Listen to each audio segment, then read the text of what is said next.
Hey everyone, What If Fan here, bringing you another exciting part of What If Reborn in Highschool DxD as a Lucifuge. You can find the fanfic title and the original author's name on my Patreon page. Make sure to check it out and show them some love. If you enjoy the video, don't forget to like, subscribe, and ring that notification bell so you never miss an upload. Quick update.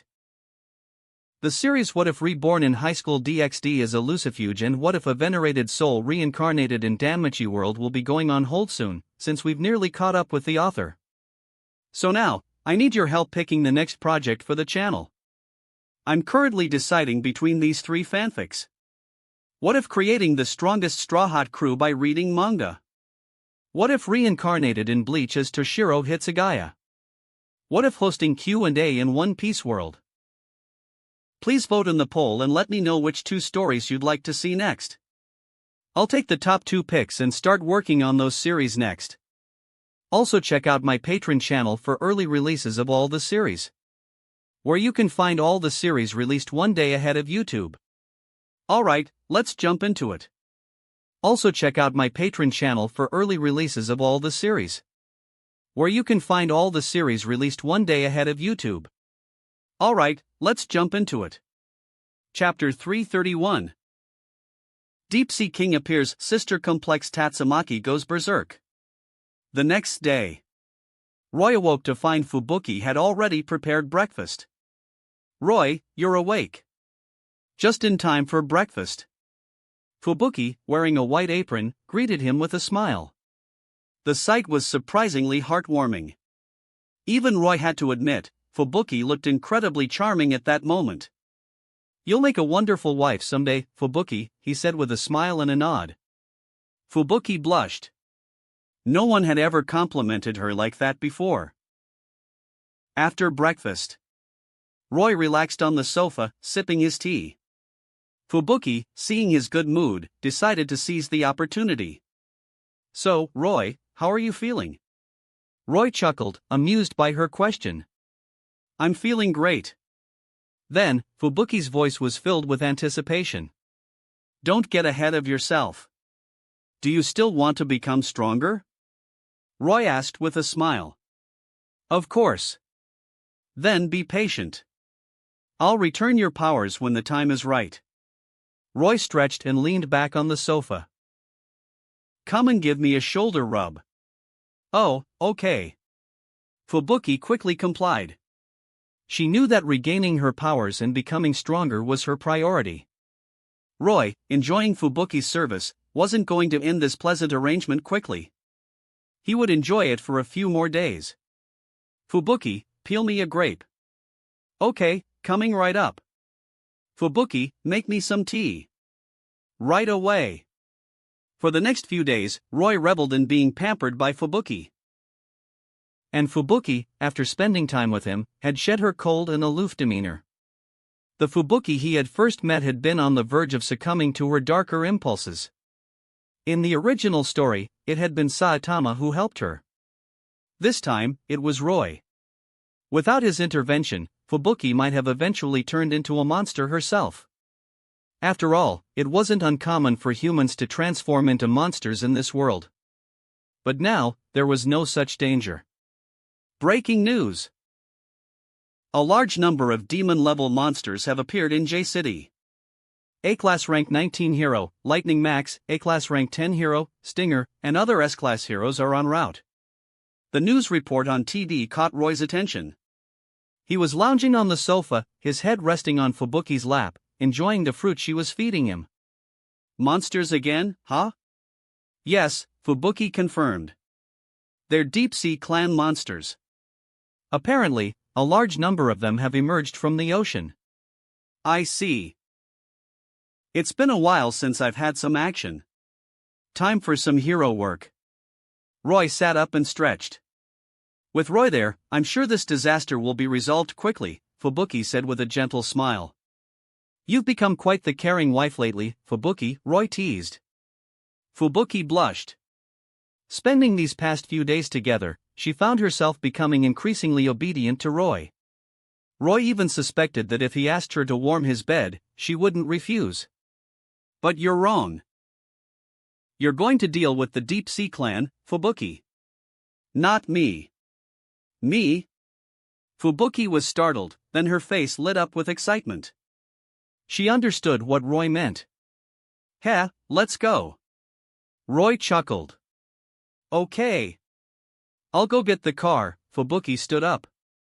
Roy, however, stopped her. No need for that. We'll just teleport. Before Fubuki could react, they vanished from the villa. They reappeared in the night sky above J-City.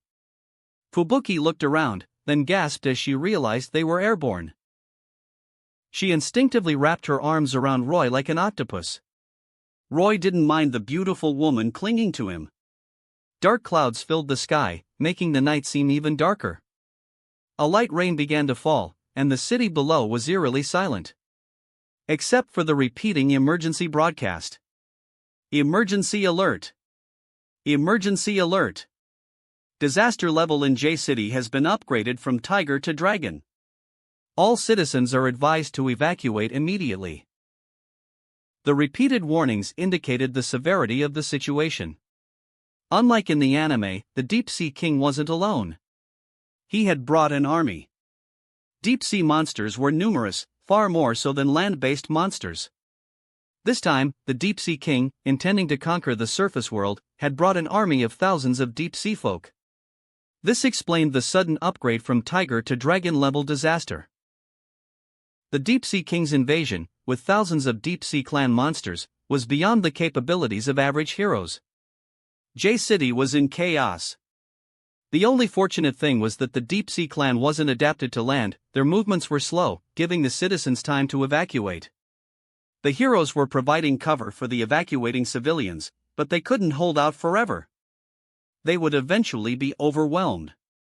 The Hero Association, seeing the situation, was also frantic. This wasn't like previous monster attacks. The Deep Sea Clan was a civilization. If they weren't dealt with quickly, they might actually succeed in occupying human cities. The Hero Association had already contacted several S-class heroes. Even Roy received a call. Hello? Is this Mr. Demon Lord? The Hero Association receptionist sounded anxious. Yes. Thank goodness. We need your help. J-City is under attack from a large number of Deep Sea Clan monsters. If we don't act quickly. I'm already in J-City with Blizzard of Hell. I'll leave this to her, Roy said, then hung up. The receptionist was stunned, then quickly relayed the message to her superior. The higher-ups at the Hero Association were overjoyed to learn that the Demon Lord was already in J-City. That's wonderful. Few heroes were willing to respond to this disaster. We didn't expect Demon Lord to go there on his own initiative.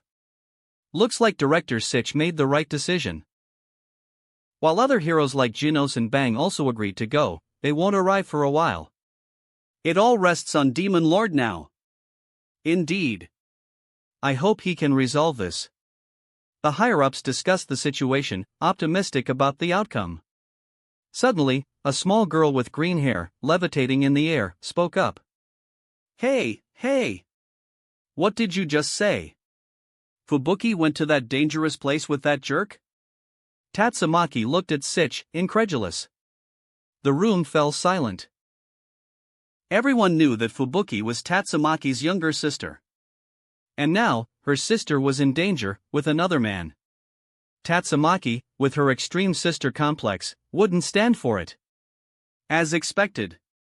Before Sitch could say anything, Tatsumaki stormed out of the room, creating a powerful gust of wind that sent the others sprawling. They picked themselves up, looking at each other in dismay. Tatsumaki was the Hero Association's trump card, their ultimate defense. They rarely allowed her to leave headquarters. That's why she hadn't been assigned to this mission. They hadn't expected Fubuki to be in J-City. And with Tatsumaki's personality, no one could stop her from going there. So, they didn't even try. They knew it would be futile. Tatsumaki, leaving the Hero Association headquarters, flew towards J-City at incredible speed. Meanwhile, Roy hung up the phone and looked at Fubuki, who was observing the city below with a worried expression. "Roy, shouldn't we do something? The heroes seem to be struggling," she said. In J-City, the deep-sea clan monsters were relentlessly attacking, while the heroes were retreating, providing cover for the evacuating civilians. Even S-Class Rank 17, Puri Prisoner, was struggling against the Deep-Sea King. It was clear he was outmatched. Chapter 332, Crushing the Deep-Sea King, Tatsumaki's Arrival, Fubuki's Boyfriend? Seeing the heroes on the verge of being overwhelmed by the deep-sea folk. Roy nodded. He turned to Fubuki. "This is your chance. Resolve this dragon-level disaster, and you'll probably be promoted to S-Class." This dragon-level disaster in J-City wasn't simple. The Deep-Sea King was incredibly powerful, few S-Class heroes could defeat him, let alone with the Deep-Sea Folk army backing him up. Thousands of Deep-Sea Folk monsters, even S-Class heroes, couldn't withstand such a relentless assault. For Fubuki to resolve this, her Esper abilities needed a significant boost. And the easiest way to achieve that was to become Roy's servant. "Fubuki, do you want to become my servant?" "Huh?" Fubuki was taken aback, confused by his sudden offer. "Just tell me yes or no," Roy said, not explaining further. Fubuki hesitated for a moment, then agreed. "Yes, I do." "Good." Roy nodded, satisfied with her answer, then embedded an evil piece into her body. A brilliant white light enveloped Fubuki. Roy gently released her, letting her float in the air. After a long moment, the light faded, and Fubuki opened her eyes. A green aura radiated from her, and black devil wings sprouted from her back, giving her the appearance of a noble and mysterious demon. I'm so strong." Fubuki examined herself, sensing the immense power coursing through her. Her telekinetic abilities were amplified beyond anything she had ever experienced. It felt like she could lift an entire building with a single thought. And her wings felt completely natural, allowing her to fly without using telekinesis. It was exhilarating. Roy, watching her excitement grow, smirked. "Fubuki, it's showtime." "Yes, Master." Fubuki nodded and flew towards the deep-sea folks' rampage below. Roy paused, hearing her address him as Master, then chuckled. It seemed she understood what it meant to be his servant. Fubuki, radiating a green aura, descended from the sky, drawing everyone's attention. "It's Blizzard of Hell."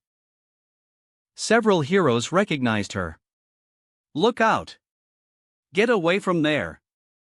Puri Prisoner suddenly shouted. The Deep-Sea King, annoyed by Fubuki hovering above him, had changed targets and leaped towards her. If even S-Class heroes weren't a match for the Deep-Sea King, what chance did a B-Class hero have? Everyone felt a pang of sympathy for Fubuki. If that attack landed, she would be severely injured, if not killed. However, to everyone's astonishment, the Deep-Sea King stopped mid-air, inches away from Fubuki. Or rather, he was held in place by an invisible force. Then, in a shocking display of power, Fubuki slammed him into the ground. Boom! The ground cracked, forming a large crater. After becoming a devil, Fubuki's strength had increased dramatically. Not only was her physique enhanced, but her telekinetic abilities had also grown exponentially. Even Tatsumaki's telekinesis wasn't as powerful now. The Deep-Sea King, despite his struggles, couldn't escape her grasp. That's impossible. How can a B-Class hero be this strong? Yeah. She's just a B-Class hero. Even S-Class hero, Puri Prisoner, was no match for him. How is she doing this? Are you sure that's not Tatsumaki? The heroes were in disbelief. They couldn't comprehend how a B-Class hero could so easily overpower the Deep-Sea King. Just then, rumble! The Deep-Sea King, having slammed into the ground, roared, grabbed a massive boulder, the size of a small car, and hurled it at Fubuki. The sheer power and speed behind the projectile demonstrated the Deep-Sea King's immense strength. However, it was useless against Fubuki's telekinesis. With a casual wave of her hand, she stopped the boulder mid-air. Then, she launched it back at the Deep-Sea King with even greater force. The deep-sea king's eyes widened as he flexed his muscles, his body bulging, and punched the incoming boulder. But the boulder, reinforced by Fubuki's telekinesis, was unbreakable. Rumble! A deafening explosion shook the city as the boulder slammed into the ground, creating a massive crater where the deep-sea king had stood. The deep-sea folk monsters and the heroes all stopped fighting, stunned by the display of power. No one had expected Blizzard of Hell, a B-class hero, to possess such devastating telekinesis. Fubuki, hovering in the air, her expression calm and unreadable, looked down at the deep-sea folk monsters. She clenched her fist. The deep-sea folk monsters were lifted into the air, as if grasped by an invisible hand. Then, with a sickening crunch, they exploded, their bodies crushed by an immense force. The gruesome sight left the heroes speechless. She's incredible. Is that really a B-class hero?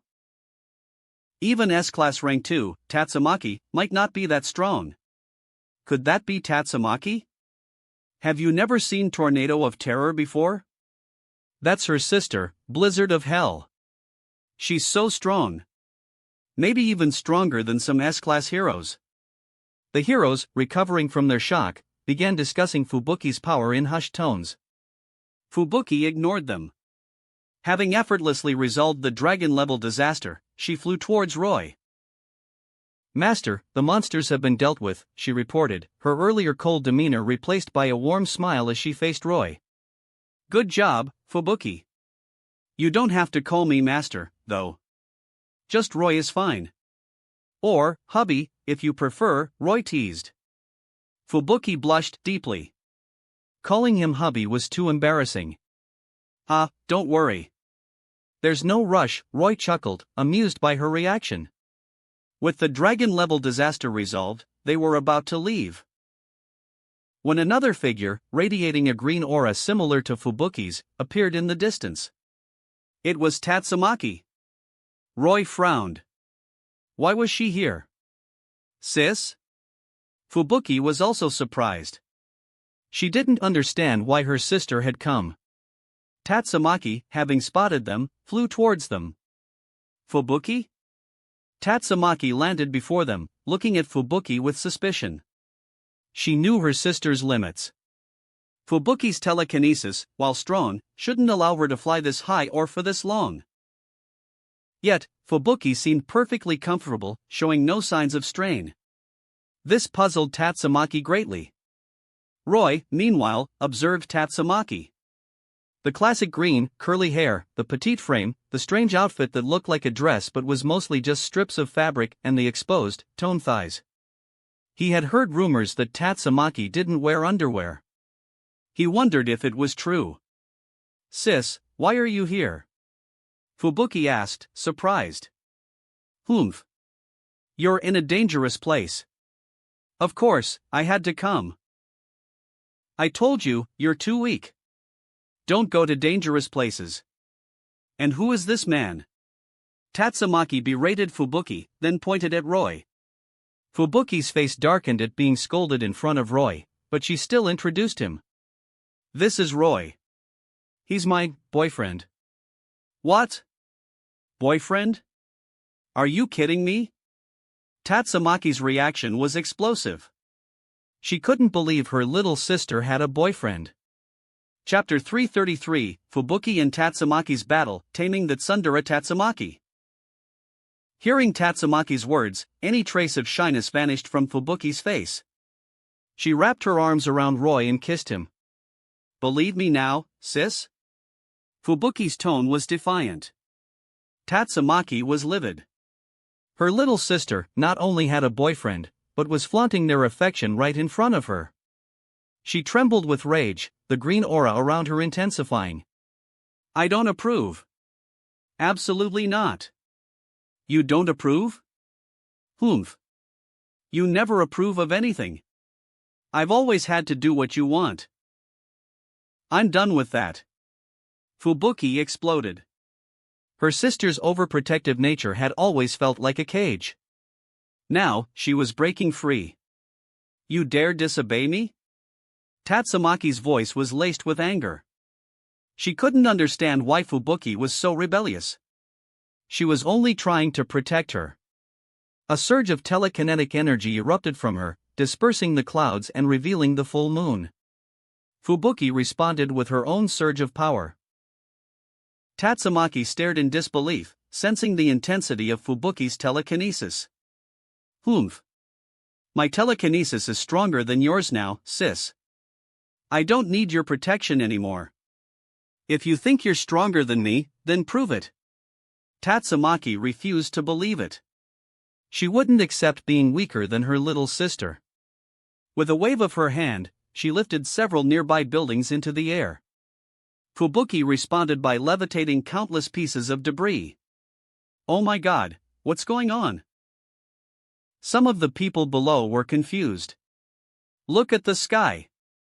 One of the heroes, with sharper eyesight, spotted the three figures. "It's Blizzard." "No, that's Tatsumaki, S-Class Rank 2, with her." "And who's that guy standing so close to Blizzard?" "Idiot, that's the new S-Class hero, Demon Lord." "Strange, why would a hero use Demon Lord as their hero name?" The crowd below murmured among themselves as Fubuki and Tatsumaki's battle began. Esper battles were straightforward. A contest of raw power and control.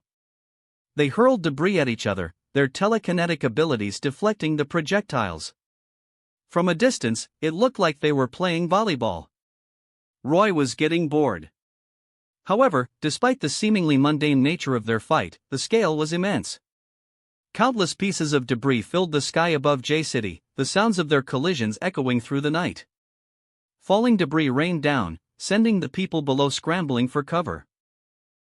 The Hero Association received numerous complaints. After all, this wasn't a monster attack, it was two heroes fighting. They could only sigh. They couldn't, and wouldn't, try to control Tatsumaki. They could only hope the damage wouldn't be too extensive. However, they were also pleasantly surprised. It seemed that Blizzard, Tatsumaki's younger sister, had become strong enough to rival her. This meant the Hero Association would soon have another powerful S-Class hero. Meanwhile, Fubuki and Tatsumaki's battle intensified. Hellstorm.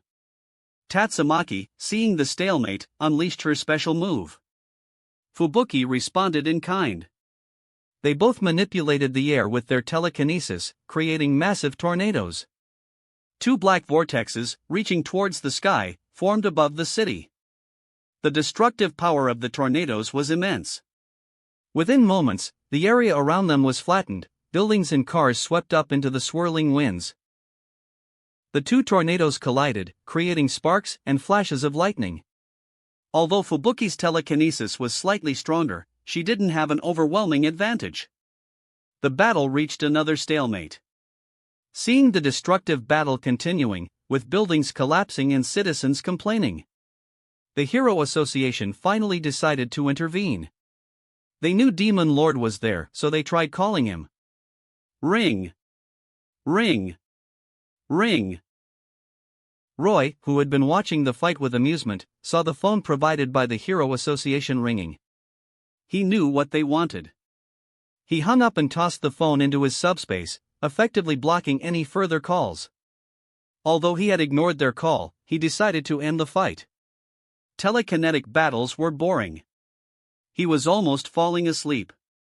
"All right, that's enough," Roy announced. Fubuki, hearing his words, tried to dispel her hellstorm. But Tatsumaki, refusing to back down, continued her attack. Fubuki had no choice but to defend herself. Roy rolled his eyes. Tatsumaki was being stubborn. He teleported behind Tatsumaki and spanked her. Kya! Tatsumaki yelped, her telekinesis flaring as she instinctively retaliated against her attacker. But her attacker wasn't there. Instead, she received a few more spanks. Tatsumaki teleported away and turned around, her face flushed with rage. You pervert!" Fubuki also looked at him, surprised. She hadn't expected him to spank her sister. "I told you to stop. You didn't listen. What else was I supposed to do?" Roy chuckled, his arms crossed. "You spanked me. Tatsumaki, enraged and embarrassed, unleashed a barrage of debris at Roy. The projectiles flew towards him at incredible speed, each one capable of creating a sizable crater upon impact. Roy casually waved his hand, and the debris fell harmlessly to the ground. Then, he sealed Tatsumaki's telekinesis. My powers. Before she could finish speaking, Tatsumaki, no longer supported by her telekinesis, began to fall. Fubuki, reacting quickly, caught her sister with her own telekinesis. Fubuki, take your sister. Let's get out of here. Okay. Fubuki nodded and brought Tatsumaki to Roy's side. You bastard. Give me back my powers. As soon as she was within earshot, Tatsumaki unleashed a torrent of insults. Roy sighed, then snapped his fingers, silencing her. Much better. He looked at Tatsumaki's murderous glare and shrugged, then created a teleportation circle beneath them. With a flash of light, they vanished. The heroes below watched in astonishment as the three figures disappeared. Everything they had just witnessed was beyond belief. Blizzard of Hell had fought S-Class Rank 2, Tatsumaki, to a standstill, even seeming to have the upper hand. And even more shockingly, Demon Lord, a newly promoted S-Class hero, had effortlessly subdued Tatsumaki. Rumors and speculations spread throughout the hero community. Meanwhile, Roy, Fubuki, and Tatsumaki had returned to the villa in Z City. Inside the living room, Roy relaxed on the sofa, sipping his tea. Fubuki sat beside him. Tatsumaki glared at him. Why are you staring at me like that? Roy asked, genuinely curious. Fubuki, hearing his question, sighed. Snap. Roy snapped his fingers, releasing the seal on Tatsumaki's speech. You bastard. Scum. Jerk. Tatsumaki unleashed a torrent of insults. Roy sighed and sealed her mouth again.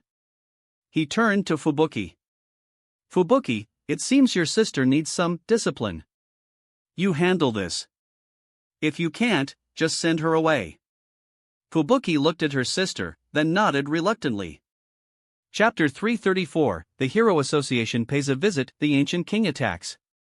Unlike Fubuki, Tatsumaki was terrified of losing her powers, a fear stemming from her childhood trauma. Though she had initially put on a brave face. That night, she went to Fubuki's room and slept beside her. In that moment, Tatsumaki was like the younger sister, needing Fubuki's comfort. Fubuki, surprisingly, enjoyed taking care of her usually domineering sister. It seemed to have healed years of resentment and frustration. By the next day, Tatsumaki had become much more docile, no longer hurling insults at Roy whenever she saw him. Roy, seeing this, released the seal on her speech. As for her telekinesis, he would return it when he felt like it. For the next few days, Roy focused on studying the simulated star creation map within him. It represented the core of a universe. Could he use it as a foundation to create a universe of his own? Creating a pocket dimension was child's play for him, but creating a universe was far more complex. If he succeeded, he could even take the entire One Punch Man planet with him. And not just this planet, but any planet he had visited. To achieve that, he would need to reach Solaric level power. But even with his current strength, taking this planet with him wouldn't be a problem. As Roy was studying the simulated star creation map, the Hero Association finally decided to act. Ever since the Deep Sea King incident, Tatsumaki hadn't returned to headquarters. This was a serious problem. Each S-Class hero was responsible for a specific city, and a city, where the Hero Association headquarters was located, only had Tatsumaki. If a powerful monster attacked headquarters, it would be disastrous. Even summoning S-Class heroes from other cities wouldn't be fast enough. After some investigation, the Hero Association learned that Tatsumaki was currently at Blizzard of Hell's residence in Z City. And Fubuki, having resolved the Deep Sea King incident, had been promoted to S-Class, ranked 11th, just below Roy. Super Alloy Dark Shine, the previous rank 11, had been demoted. The Hero Association headquarters couldn't be left unprotected, so Director Sitch dispatched a team to Z-City to bring Tatsumaki back. That day, the Hero Association representatives arrived at Fubuki's villa. "Can I help you?" Fubuki, opening the door and seeing the two men in black suits, had a feeling she knew why they were there. "We're from the Hero Association." "You're Blizzard of Hell, correct?" one of the men asked. "Yes." "What do you want?" Fubuki confirmed. "We're here to escort Tornado of Terror back to headquarters." Fubuki nodded, understanding. "Come in." She led them inside. Tatsumaki was in the living room, watching TV and snacking. The two men were momentarily stunned. Tornado of Terror, we're here to escort you back to headquarters," one of them said cautiously. Tatsumaki glanced at them and continued watching TV.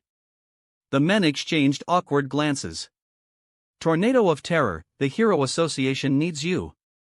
"Yes, there have been several powerful monster attacks recently, causing significant damage to cities." The two men tried to persuade her. "Poof." Tatsumaki ignored them. She also wanted to leave this place, to get away from that demon. But without her powers, what could she do? The men were in a difficult position. They had been ordered to bring her back. Otherwise, if the ancient king attacked a city, no one would be able to stop him. "Powerful monster, you say?" Fubuki frowned, hearing their words. "Yes, a monster called the Ancient King is approaching a city from the mountains.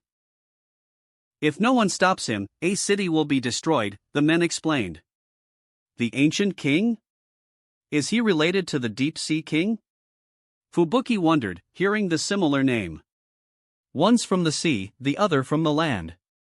"Maybe there's a Sky King too," Roy chuckled, joining the conversation. Fubuki rolled her eyes, but she had to admit, it was a possibility. And indeed, there was a Sky King. But that monster was weak and had been quickly dispatched by one of Boros's subordinates. The other S-class heroes are unavailable.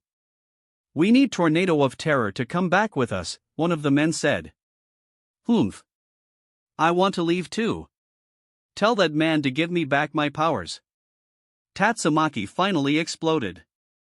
The two men looked at each other in confusion. "You two go back. Fubuki will handle this," Roy said, ignoring Tatsumaki's outburst.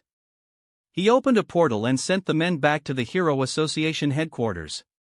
"Fubuki, you take care of this," Roy said, lying back down on the sofa. "Okay." Fubuki nodded and left without hesitation. The sooner this was dealt with, the better. With Fubuki gone, only Roy and Tatsumaki remained in the room. Tatsumaki, remembering her earlier outburst, felt a bit embarrassed. Roy, looking at her, had a mischievous idea. "Ahem. Tatsumaki."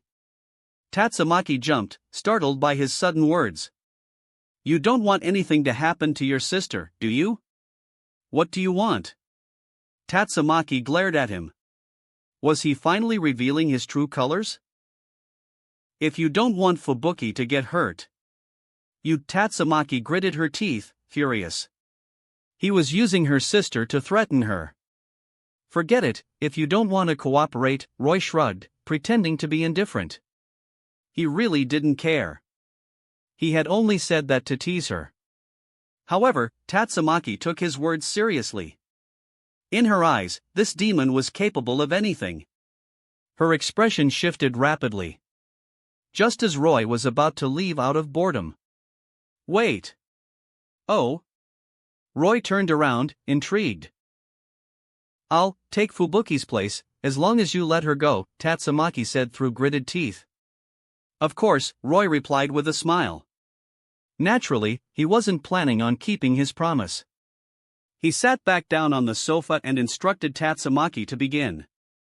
Meanwhile, Fubuki, following the Hero Association's instructions, had located the Ancient King. The monster was massive, resembling Godzilla, a towering figure like a mountain. "Who are you? You dare stand in my way?" The Ancient King looked down at the tiny human. Fubuki didn't reply. She wanted to end this quickly. With a wave of her hand, she split a nearby mountain in two, then sent half of it hurtling towards the ancient king. Don't underestimate me. The ancient king, sensing the danger, charged his attack. A powerful beam of energy erupted from his mouth, striking the mountain. The mountain crumbled. Fubuki raised an eyebrow, then used her telekinesis to lift more rocks and mountains, launching them at the ancient king. This time, the monster couldn't dodge. It braced for impact. The ancient king's thick hide protected it from fatal injury. Chapter 335, Tatsumaki's Embarrassment, the Hero Association Emergency Meeting. Seeing that the ancient king's thick hide was resistant to her attacks, Fubuki stopped playing around. She reached out towards the monster with her hand. Powerful telekinetic energy enveloped the ancient king, constricting him. How? The ancient king struggled, but he couldn't break free. The pressure intensified. Fubuki clenched her fist. Crack! The ancient king, a massive figure like a mountain, was crushed, exploding into a shower of gore. The heroes and Hero Association members watching were stunned into silence, despite already knowing that Fubuki's power rivaled Tatsumaki's. It was still a shocking display. While we lost Tatsumaki, we gained Fubuki. Not a bad trade, wouldn't you say? Sitch addressed the Hero Association executives. According to our intel, Tatsumaki was kidnapped by S-Class Rank 10. Shouldn't we intervene and have him release her? Intervene? You think he cares what we think? He's not going to listen to us. Perhaps we could send S-Class heroes to rescue her? The others stared at him as if he were an idiot. S-Class Rank 10 subdued Tatsumaki, and Blizzard seems to be okay with it. Who could possibly rescue Tatsumaki from them? Besides, it doesn't seem like she's being held against her will. The executives continued their discussion. Meanwhile, after eliminating the ancient king, Fubuki wasted no time and boarded a Hero Association aircraft, heading home. Roy wasn't there, so she could finally handle this mission with her full power. And now, she had a reason to get even stronger. Back at the villa, Tatsumaki was unconscious. Although 28 years old, her small frame couldn't handle Roy's rigorous training. She had climaxed 3 times before finally succumbing to exhaustion. Roy smirked, then gently carried her to her room and tucked her into bed. Having taken care of Tatsumaki, he returned to the living room and resumed his research on the simulated star creation map, his mind deep in thought. Soon, Fubuki returned. Roy, I'm back. She called out cheerfully, entering the living room. Welcome back, Fubuki. Good job, Roy praised with a smile. Ha? Where's my sister? Fubuki looked around, but Tatsumaki wasn't there. Oh, she's tired. She went back to her room to sleep, Roy explained, pointing towards the bedroom. I see. Fubuki nodded, then went to check on her sister. She opened the door and saw Tatsumaki sleeping peacefully. Fubuki frowned. Her sister wasn't one for sleeping in. Why was she tired at this hour? She dismissed the thought. Roy, what are you doing? Fubuki asked, seeing Roy lying on the sofa with his eyes closed. He didn't seem to be watching TV. I'm meditating, Roy explained, opening his eyes and smiling. Meditating? Yes. You should meditate too, Fubuki. Now that you're a devil, your potential is limitless. You'll need to train diligently to become stronger. Roy tapped her forehead, and a beam of light entered her mind. Fubuki was startled, then surprised as memories of training techniques flooded her consciousness. What was that? Those are training methods from Akino and Rias. Train hard, Fubuki. Don't fall behind, Roy said with a smile. Fubuki nodded seriously. I will. Then, she asked curiously, who are Akino and Rias? They're my servants, just like you. Fubuki nodded, as if confirming her suspicions. She had already guessed that Roy had other servants. She made a mental note to train even harder and catch up to them. Evening arrived. Fubuki began preparing dinner. Tatsumaki, having slept the entire day, finally woke up. "Oh, sis, you're awake." Fubuki, wearing an apron, greeted her with a smile. Tatsumaki felt a bit awkward seeing Fubuki, almost like she had stolen something from her sister. Seeing Roy, she couldn't help but let out a huff. Fubuki, not surprised by her sister's reaction, continued cooking. Roy, hearing Tatsumaki's huff, grinned and beckoned her over. "Come here." "What do you want?" Tatsumaki asked, her voice low, glancing at Fubuki. Seeing that her sister wasn't looking, she sighed in relief. "Haha, you don't want Fubuki to find out, do you?" Roy asked with a mischievous grin. Tatsumaki had no choice but to comply. As soon as she approached, Roy pulled her onto his lap. "Damn it!" Tatsumaki gritted her teeth. "Quiet down. Don't let Fubuki hear you," Roy chuckled. Tatsumaki, unable to protest, bit his shoulder. Fubuki was busy in the kitchen. Roy, meanwhile, was busy with Tatsumaki. It was quite enjoyable. Tatsumaki kept glancing at Fubuki, worried about being discovered. Soon, Fubuki finished cooking. Just as Tatsumaki was about to be caught in her exhausted state, Roy snapped his fingers, and Tatsumaki was instantly revitalized, all traces of their activities vanished. It was as if nothing had happened. "Humph." Tatsumaki huffed and went to the dining table, ignoring him. Roy chuckled. For the next few days, Roy continued his research on the simulated star creation map, occasionally teasing Tatsumaki behind Fubuki's back. This secret, forbidden thrill was exhilarating. Even Tatsumaki's tsundere personality seemed to have softened. If she asked for her powers back now, Roy would gladly return them.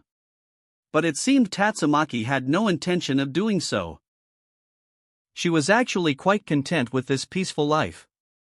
However, their peaceful days were about to be interrupted. One day, both Tatsumaki and Fubuki's phones rang simultaneously. Tatsumaki, seeing that Fubuki's phone was also ringing, hung up, letting Fubuki answer. Fubuki's expression turned serious after the call. "The Hero Association is calling an emergency meeting of all S-class heroes." They didn't specify the reason, but it must be something serious. "Those guys are useless anyway," Tatsumaki scoffed. She didn't think much of the other S-class heroes, except for Blast, whom she respected. "It seems Boros has arrived," Roy said with a smile. "Boros?" Tatsumaki and Fubuki looked at him, surprised. "Yes, the dominator of the universe, Boros. He's quite powerful." "Humph. Just some alien." The tsundere Tatsumaki muttered. "Don't underestimate him. His top subordinate is supposedly the greatest psychic in the universe." "It's hard to say who's stronger between you two," Roy chuckled. Tatsumaki shook her head, refusing to believe it. "Don't believe me? We'll see." Roy snapped his fingers, releasing the seal on Tatsumaki's telekinesis. Feeling her telekinesis return, Tatsumaki's eyes lit up with joy. However, she quickly composed herself, trying to maintain her tsundere facade. Roy didn't mind her childish behavior. "So, Roy, are we going to this Hero Association meeting?" Fubuki asked.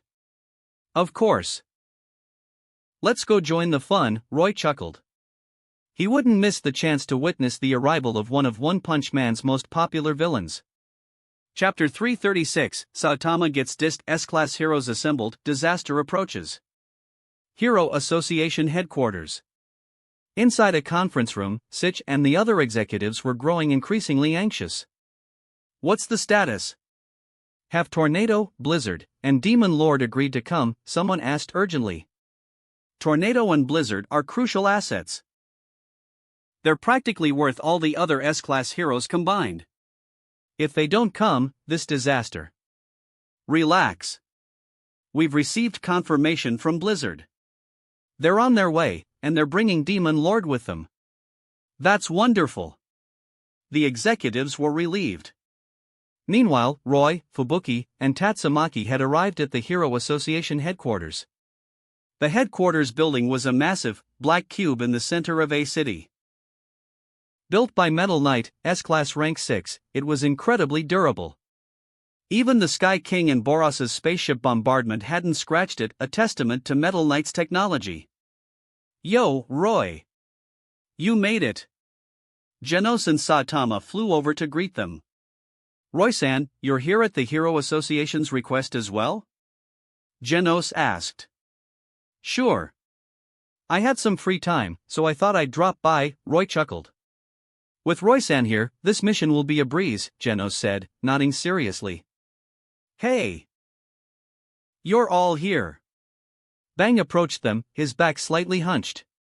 "It's S-Class Rank 3, Bang," Fubuki said, surprised. "Ha, with young heroes like you around, I guess this old man can finally relax," Bang chuckled. "Let's go inside," Roy said, not one for formalities. "Hey! Who's this guy?" Tatsumaki glared at Saitama with a look of disdain. "That's C-Class hero, Saitama, if I'm not mistaken," Bang said, recognizing him.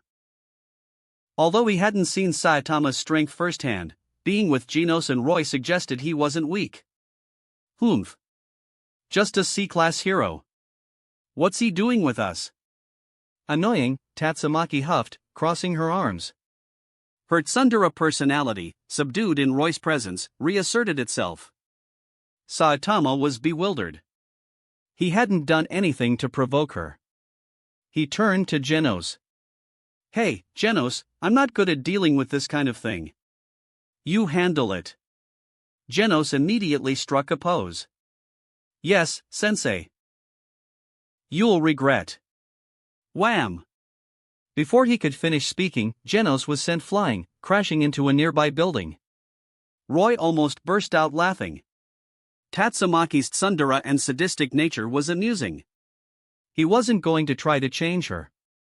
This was what made her so adorable. And Genos was a cyborg. A little crash wouldn't hurt him. Seeing that Tatsumaki was about to attack Saitama, Roy quickly intervened. "Enough. Let's go inside. Have you forgotten what I told you this morning?" Roy gently ruffled Tatsumaki's hair and pulled her along. Tatsumaki, who had been levitating, was dragged away by him. The onlookers were stunned. Was this really the arrogant and sadistic tornado of terror? The commotion died down as Saitama went to retrieve Genos from the wall. "Hey, Genos, who was that kid?" "Cough, that was S-Class Rank 2, Tornado of Terror."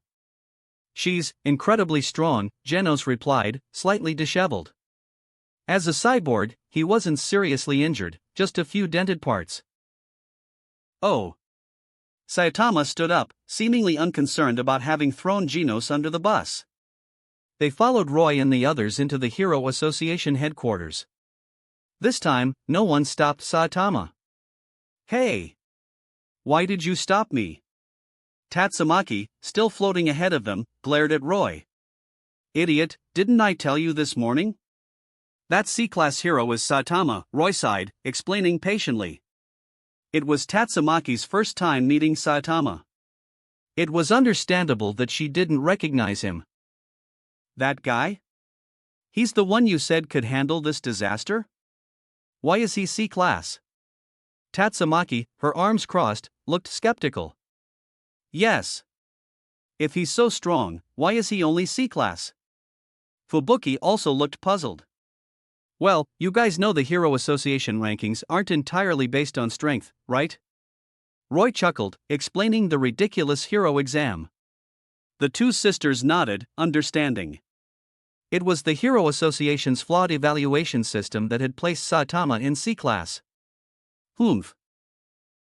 I want to see how strong he really is." Tatsumaki scoffed, unconvinced. She didn't think Saitama was that powerful, and she still resented Roy. She had been inexplicably stripped of her powers, and then, done things to her. She would get her revenge eventually. Just as she was plotting her revenge, she felt a sharp knock on her head. "Ow!" Tatsumaki yelped, clutching her head and glaring at Roy. "You! It seems you don't believe me." I guess I'll have to show you, Roy smirked, looking at her playfully. How did you know what I was thinking? Tatsumaki stared at him, her eyes wide with surprise. She hadn't expected him to know about her revenge plan. Did he have telepathic abilities? I don't need telepathy. It's written all over your face, Roy rolled his eyes. Now that she had her powers back, she was getting cocky, not as obedient as before. Back then, she had been incredibly compliant, eager to please. She had even enjoyed their secret activities behind Fubuki's back, her excitement palpable. Now, she was acting like a completely different person. Tatsumaki still looked unconvinced, but she toned down her arrogance. They finally reached the conference room. Each S-Class hero had a designated seat. Roy and Fubuki sat together. As for Tatsumaki, you move. She glared at Drive Knight, S-Class rank 9, shooing him away like a fly. Drive Knight didn't argue and moved to Tatsumaki's usual seat. Tatsumaki, satisfied, sat down. Just then, the door opened. Sorry, I'm late. An elderly man with white hair and a serious expression entered the room with two suited men. We couldn't find Metal Knight or Blast. We can't reach them either. But we can't wait any longer. Let's begin the emergency meeting. I'm Sitch. I'll explain the situation. Sitch looked at the assembled heroes. Seeing Roy, Fubuki, and Tatsumaki present, he nodded discreetly. With these three here, this disaster should be manageable. He then noticed Saitama, sitting at the end of the table. He frowned. Who was this person? Sitch didn't recognize him, but since he was here, it didn't matter who he was. You are the strongest heroes of the Hero Association. We've gathered you here today because we need your help to protect Earth from a grave threat. Sitch's voice was grave, his hands resting on the table. However, the S-Class heroes were an unruly bunch. They weren't intimidated by his words and remained silent, observing him with cold indifference. Sitch continued. This time is different. Even S-Class heroes might die. If you want to withdraw, you may do so now. You'll retain your S-Class ranking. But if you choose to stay, there will be no turning back. The S-Class heroes frowned, hearing his words. This was serious. Chapter 337, The Coming of the Spaceship, Sky King's Swift Demise. Sitch's words were a call for commitment. Those who stayed couldn't back out. While those who withdrew would retain their S-Class title, their ranking might be affected, or rather, those who didn't participate would definitely be demoted. After this disaster, the rankings would undoubtedly shift. Of course, for those already at the bottom, it wouldn't make much difference. The heroes remained silent. No one wanted to be the first to back out, appearing cowardly and losing face in front of their peers. Hey! My little sister has an important piano recital. If this isn't something serious, I'm going to wreck this place. Metal Bat, his feet propped up on the table, grumbled. It sounded like he was looking for an excuse to bail. Humph. Walking around with a busted bat, you think you're hot stuff? A nobody like you can leave. No one cares, Tatsumaki sneered, her sharp tongue lashing out. Metal Bat's face flushed red, and he stood up, pointing his bat at Tatsumaki. You little brat. Want me to split that curly head of yours open? Wham! Before he could finish speaking, an invisible force slammed him into the wall, shaking the entire room. The heroes were stunned. A completely unexpected attack. Could they have dodged it? The answer was likely no. The invisible attack was impossible to see, offering no chance to evade. Metal Bat, embedded in the wall, was already unconscious, looking utterly pathetic. This display further confirmed Tatsumaki's reputation as the second strongest S-Class hero. Roy didn't intervene. If Metal Bat wanted to get himself killed, that was his business. Sitch also remained silent. Tatsumaki was the Hero Association's trump card, the protector of A City. They treated her like royalty. They wouldn't risk offending her for the sake of a hothead like Metal Bat. No one paid any attention to Metal Bat's condition. The meeting continued.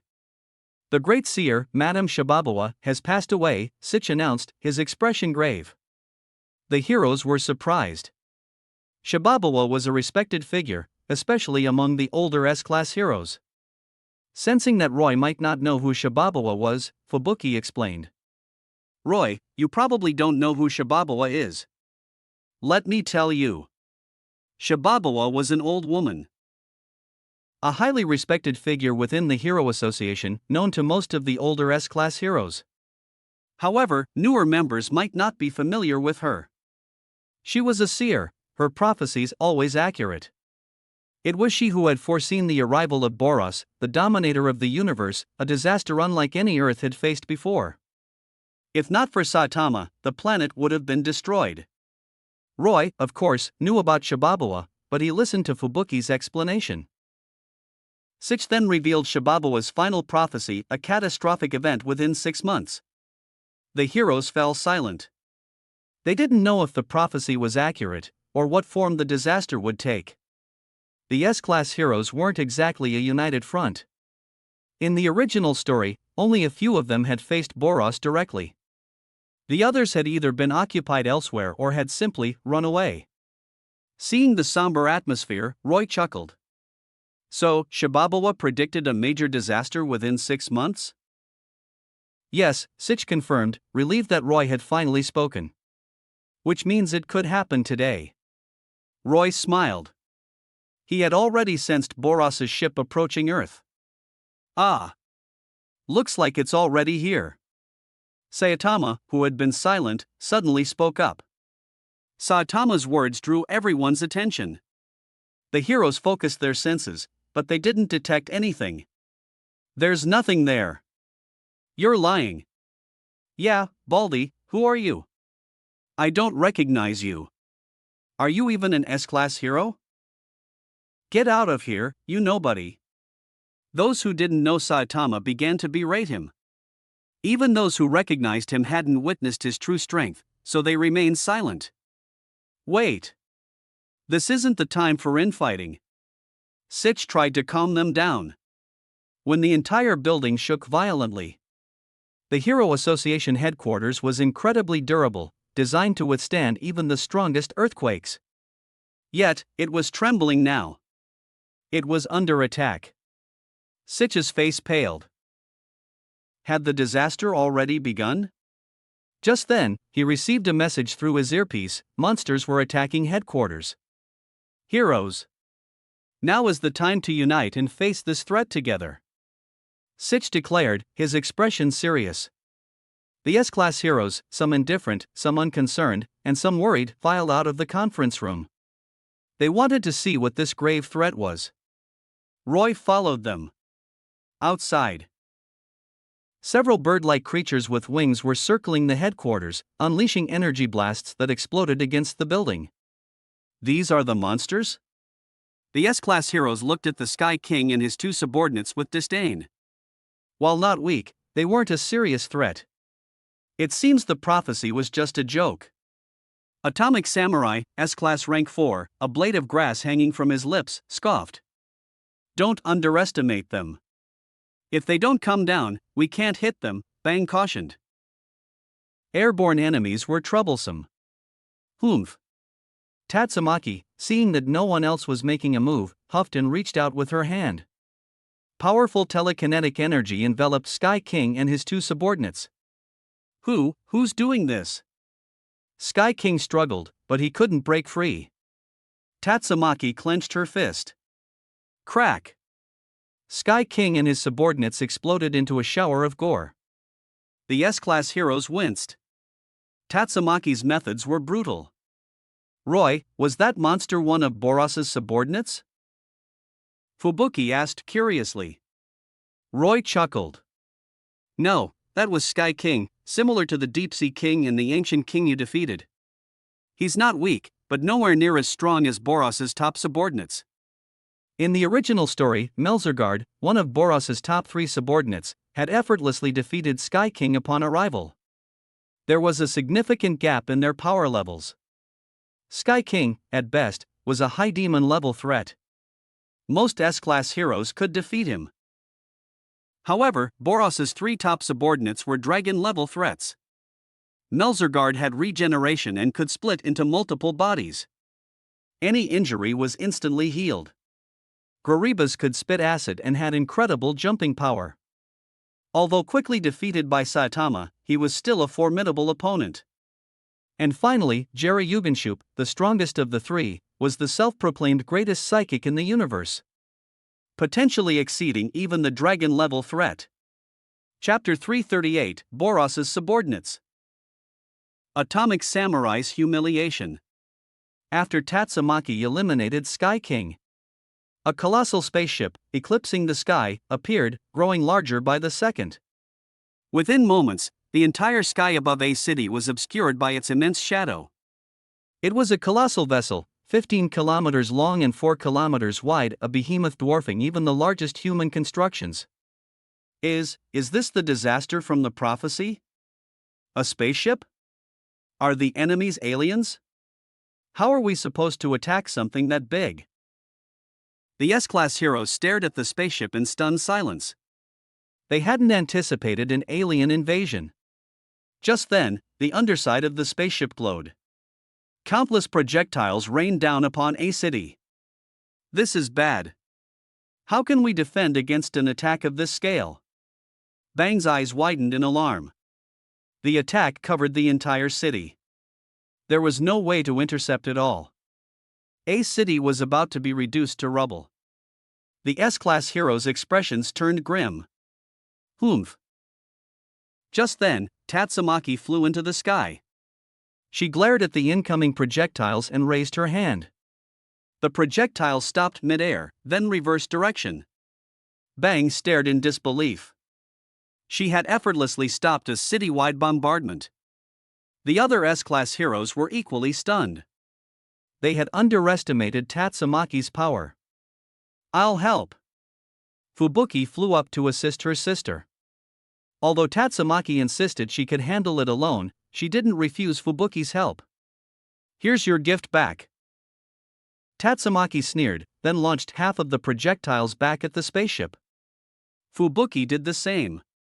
Rumble. Explosions rocked the spaceship as it was bombarded by its own weapons. They're too strong. I think they can handle this on their own. We're not needed here, Flashy Flash said, and Pori Pori Prisoner and Tank Top Master seemed to agree, about to leave. The other S-class heroes remained silent, continuing to observe. Just then, Saitama crouched, preparing to jump. Roy quickly stopped him. Saitama, wait. Let them handle this for now. You can go if they need help. Saitama paused, then nodded. All right. He wasn't particularly interested in fighting the spaceship. He had found a worthy opponent in Roy and was looking forward to their next spar. Saitama, if you show off your strength, they might promote you to S-class, Roy chuckled. Oh? Really? Saitama looked intrigued, but not particularly enthusiastic about being an S-class hero. As they were talking, the spaceship finally made its move. Two figures descended from the ship, crashing into the ground and creating large craters. One was a humanoid monster with multiple heads, Melzalgald. The other resembled a giant toad, Graribas. Monsters from the spaceship. Bang said, his expression serious, looking towards the dust clouds rising from the craters. Just two? The strongest one hasn't appeared yet, Genos observed, frowning. Doesn't matter. We'll deal with these two first. Atomic Samurai, a blade of grass hanging from his mouth, his hand resting on the hilt of his sword, was ready to draw. The tension in the air was palpable. So these are the pathetic humans of this planet? Once we kill them all, our mission will be complete. As the dust settled, Melzergard and Graribas emerged, smirking at the assembled heroes. Let me handle this. Atomic Samurai, unable to tolerate their arrogance, flashed towards Melzergard. Atomic Slash. He unleashed his signature move. Melzergard was sliced into pieces. Impressive. As expected of Atomic Samurai. That was fast. The S-Class heroes cheered, seeing Melzergaard seemingly defeated so easily. I thought it was some powerful monster. Turns out it was just some low-level weakling, Atomic Samurai scoffed, spitting out the blade of grass. Just then, Bang's eyes widened. Look out! Before anyone could react, Melzergaard, having regenerated instantly, punched Atomic Samurai. Atomic Samurai, startled by Bang's warning, barely managed to block the attack. The force of the blow sent him flying. The heroes were stunned. Bang, reacting quickly, caught Atomic Samurai midair. Cough.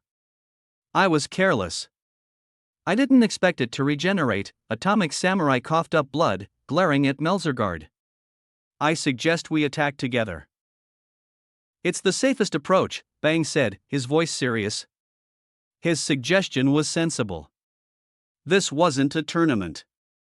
There was no need for individual heroics, especially since the strongest monster hadn't even appeared yet.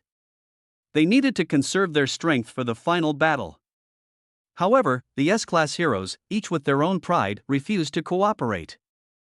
They all believed they were the strongest and could handle the situation alone.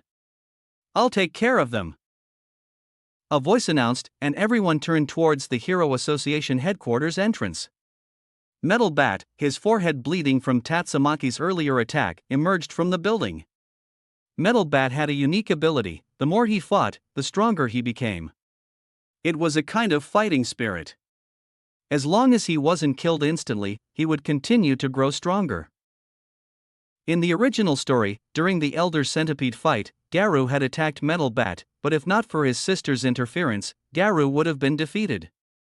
This demonstrated Metal Bat's hidden strength. While easily defeated by Tatsumaki, he was still among the top 10 strongest S-Class heroes. Hey! Be careful! Atomic Samurai was injured by that monster. Pori Pori Prisoner called out a warning. Metal Bat, however, ignored him and charged towards Melzergaard, his bat raised high. Ha! He swung with all his might. Wham!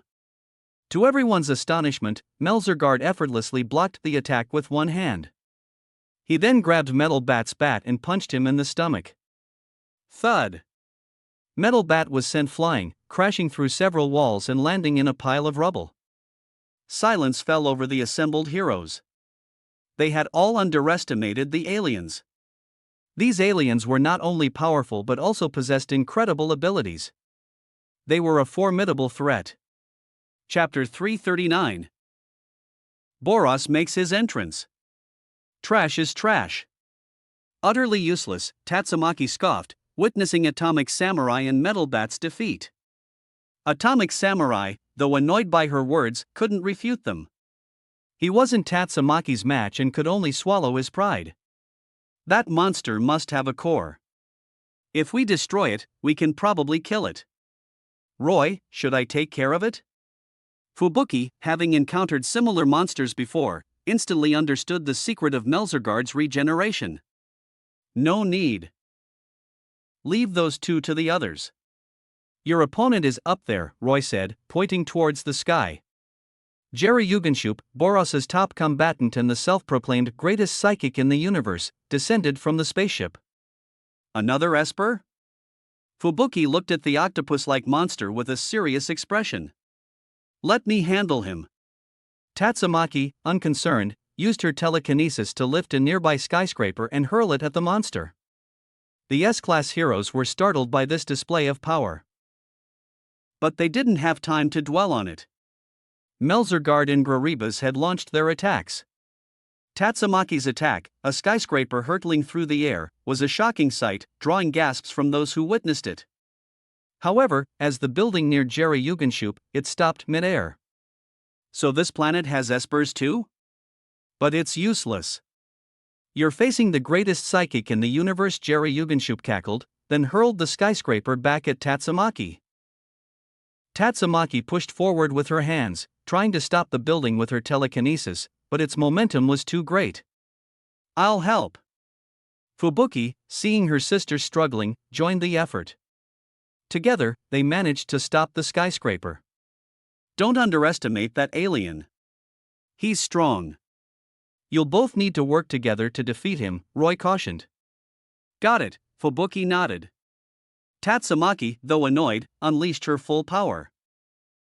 The skyscraper exploded into countless pieces of debris, which she launched at Jerry Yugenshoup. Ha ha! This level of telekinesis is pathetic. Jerry Yugenshoup laughed, then used his own psychic powers to freeze the debris mid-air.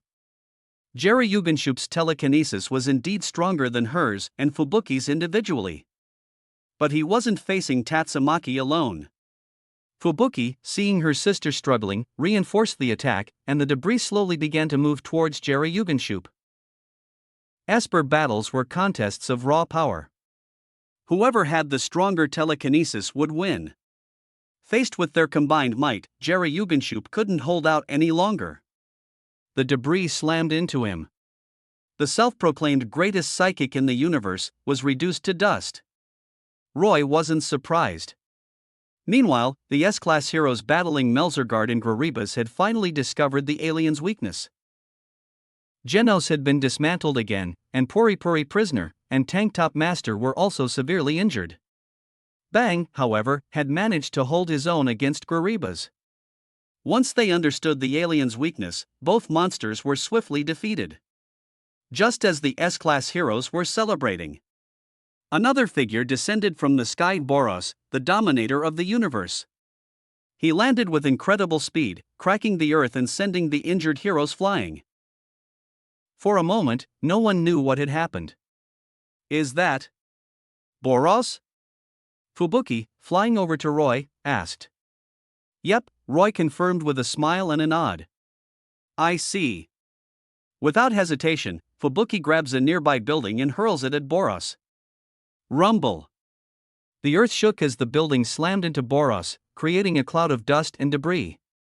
Fubuki frowned, then waved her hand, dispersing the dust. To everyone's astonishment, Boros stood unharmed. The humans of this planet are quite rude. But it doesn't matter. This planet will soon be destroyed. Boros, his single large eye fixed on them, then turned his gaze to Tatsumaki and Fubuki. You managed to defeat my subordinate. Not bad. Join me, and I'll grant you unimaginable power. The S-Class heroes were stunned. The alien monster was trying to recruit them?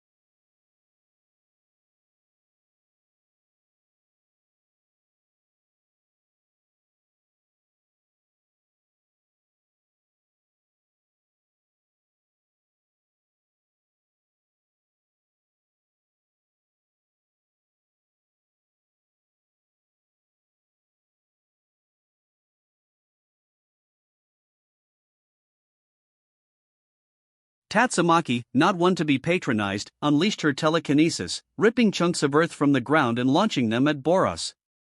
Boom! Boom! Boom! Each projectile could easily create a large crater, but they didn't even scratch Boros. The S-Class heroes were shocked. Even Tatsumaki can't hurt him? What are we going to do? Even S-Class rank 2 is helpless. He's too strong. Is there anyone who can defeat him? Damn it! Tatsumaki, still refusing to accept that her attacks were ineffective, continued her assault.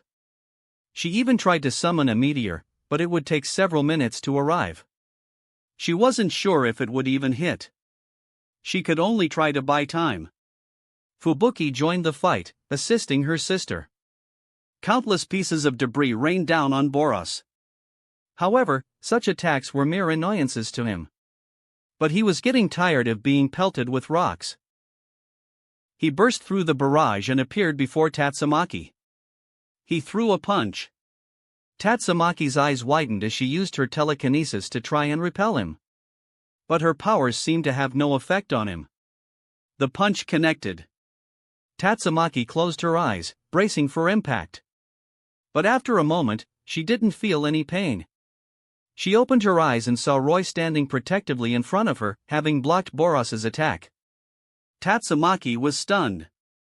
He had saved her. In that moment, Roy's image was finally etched into her heart. "Saitama, it's your turn." Roy, holding Boros's fist with one hand, called out to Saitama, who had been standing nearby. My turn?" Saitama replied nonchalantly. He had lost interest in Boros after witnessing the massive gap in their strength. He hadn't been looking forward to this fight. But since Roy had called him out, he decided to get it over with. Roy threw Boros towards Saitama.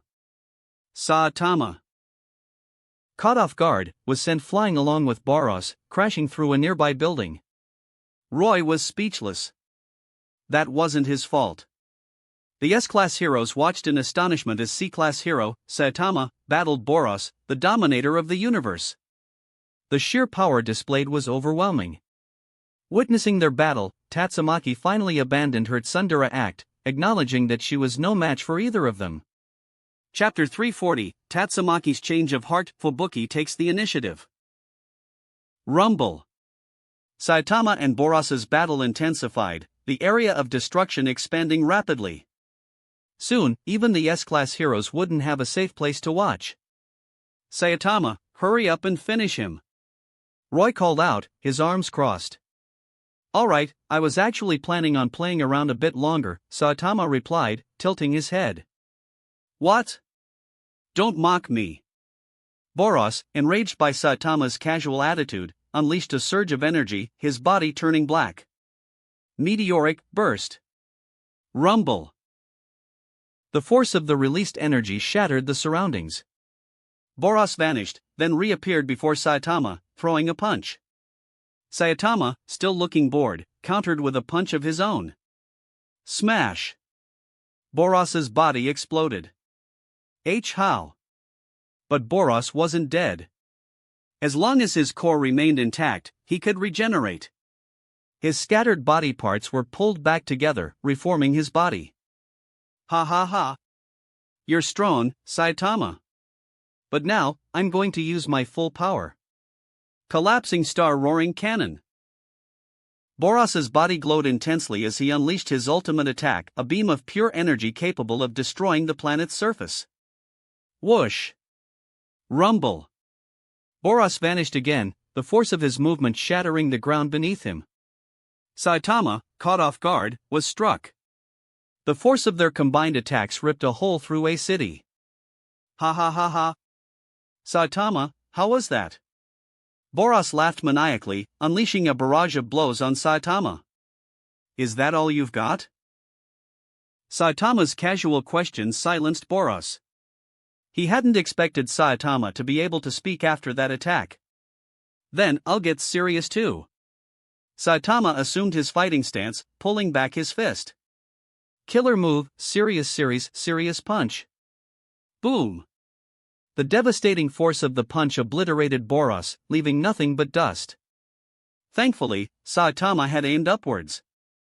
Otherwise, the planet would have been split in two. Even so, a city was in ruins. The Hero Association executives wanted to cry. But at least the monster was gone. And they still had the spaceship. It was a valuable prize. "He's strong." Fubuki was completely convinced now. Saitama's strength was unbelievable. Even Tatsumaki, though she didn't say anything, was impressed. "Hey! Are you that strong?" Tatsumaki turned to Roy, her arms crossed, her usual tsundere attitude resurfacing. "Haven't you already experienced my strength firsthand?" Roy smirked, looking at her playfully. What?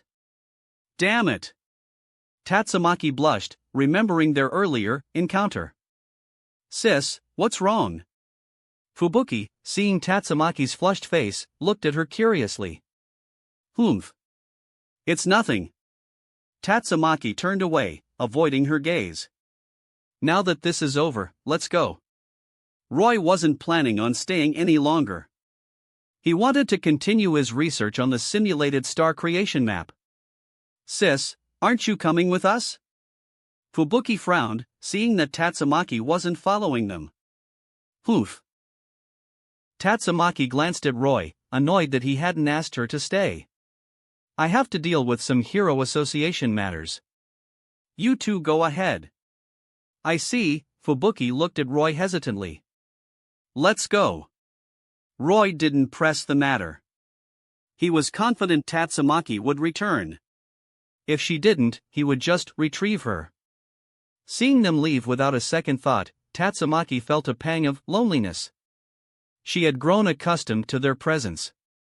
Being alone again felt strangely empty. Tatsumaki took a deep breath. She decided to finish her Hero Association business quickly and head back.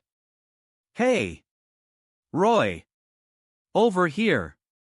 As Roy was about to teleport back with Fubuki, he heard Bang calling out to him. Saitama and Genos were also there. Roy and Fubuki landed beside them. "What is it?"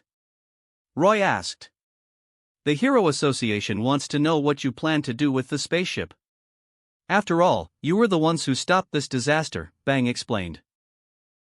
The Hero Association had tried contacting Roy directly, but they couldn't reach him, so they had asked Bang to relay the message. "The spaceship, huh?" Roy looked up at the alien vessel, still intact since they hadn't fought on it. It was a valuable prize for the Hero Association.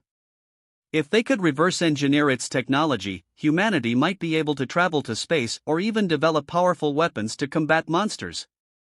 "I don't care." And it was Saitama who defeated Boros. "It's his decision," Roy said with a shrug. "I see. I'll inform the Hero Association." Bang nodded. "And there's one more thing." Soon, they were seated at a hot pot restaurant, enjoying a meal together. "So, the one more thing was hot pot?" "Not bad," Roy chuckled. He hadn't expected Bang to invite them for dinner. Bang laughed heartily. Well, not entirely. The Hero Association wanted to hold a celebratory feast for the heroes who resolved the god-level disaster. But most of the S-class heroes declined, so I didn't bother going either. By the way, Saitama, you've been promoted to S-class. "Oh, really?" Saitama, who had been busy eating, finally looked up, though he didn't seem too excited about the news. Just then, Fubuki placed some cooked meat into Roy's bowl. "Thank you." Roy smiled.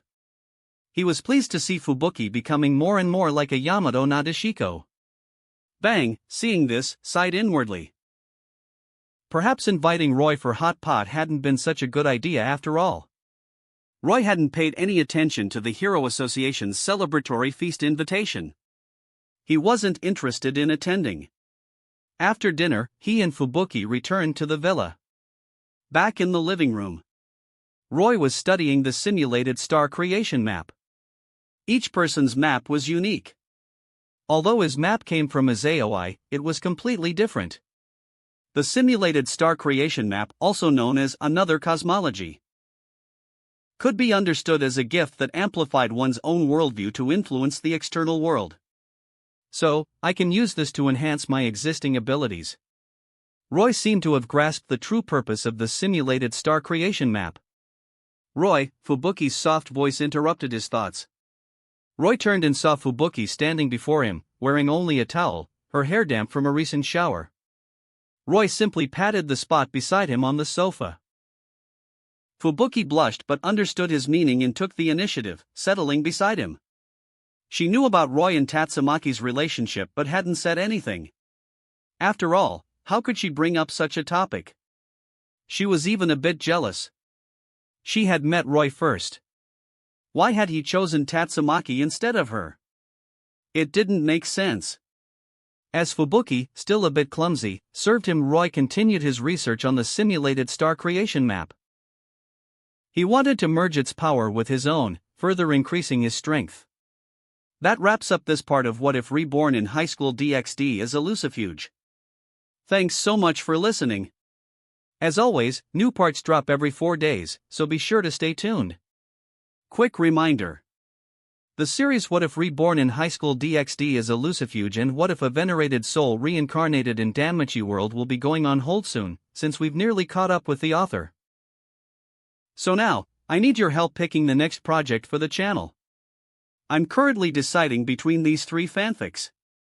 What if creating the strongest Strawhat crew by reading manga? What if reincarnated in Bleach as Toshiro Hitsugaya? What if hosting Q&A in One Piece world?